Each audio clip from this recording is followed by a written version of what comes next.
আমরা আছি এখন Bangladesh electronic vehicle and mobility expo 2025-এ।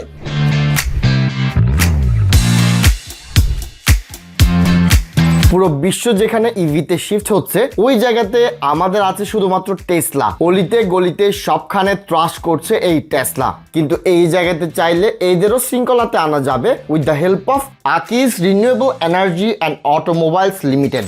আর আমরা সবাই জানি ইলেকট্রনিক ভেহিকেল আসলে কতটা cost beneficiary, eco friendly and sustainable. কিন্তু ইলেকট্রনিক ভেহিকেল কিনতে গেলে অনেক অবস্টাকল রয়েছে, যেমন parts availability, charging time and charging স্টেশনের অভাব। আর এই বেসিক কারণগুলোর কারণে আমরা ইলেকট্রনিক ভেহিকেলসে শিফট করতে ভয় পাই। আর এই ঘাটতিটাই ফিল করার জন্য মার্কেটে চলে এসেছে Akij renewable energy and automobiles limited.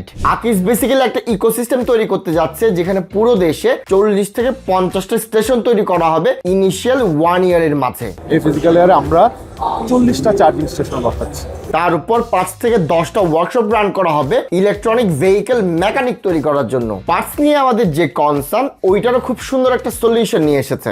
এটার কোন একটা বড় রকমের পার্টস নষ্ট হলো, তো নষ্ট হওয়ার পরে যেটা আমার রিয়েলি নষ্ট হয় না, তো এই গাড়িটা নষ্ট হওয়ার পরে আমি এখন কি করলাম, আমার পার্টসটা নাই, তখন আমি কাস্টমারকে সাপোর্ট দিচ্ছি যে আমি তোমাকে একটা অ্যাভেলেবেল গাড়ি যে কয়েকদিন আমি তোমার পার্টসটা দিয়ে সার্ভিসটা না দিতে পারতেছি, ওই কয়েকদিন তোমাকে আমি একটা গাড়ি প্রোভাইড করতেছি।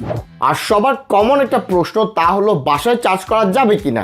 আমরা ইনশিওর করতেছি এই 2.2 কিলোওয়াটের চার্জার আপনি যে কোনো 220 মানে আমাদের যে রেসিডেন্সিয়াল যে লাইন, ওই লাইন আপনি চার্জ দিতে পারবেন।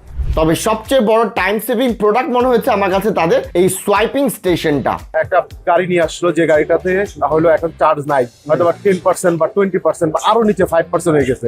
এখন সে হয়তো দুপুর বেলায় গাড়িটা নিয়ে আসলে তাই গাড়ি ভাড়া দিয়ে সে হলো গিয়ে চলতেছে, গাড়ি চালায়, তো তখন কি সে বাসায় যাবে আবার 3-4 ঘন্টা 5 ঘন্টা চার্জ দিয়ে আবার বের হবে, তাহলে তো তার ইনকামটা বন্ধ হয়ে যাচ্ছে। এটার কাজ হলো তার ওই ব্যাটারিটা, যে ব্যাটারিটা চার্জ শেষ হয়ে গেছে, সে আমার এই সোয়াপে জমা দিবে, জমা দিয়ে তার যে এইখান থেকে সে হলো কি একটা ফুললি চার্জ ব্যাটারি তার গাড়িতে নিয়ে নেবে।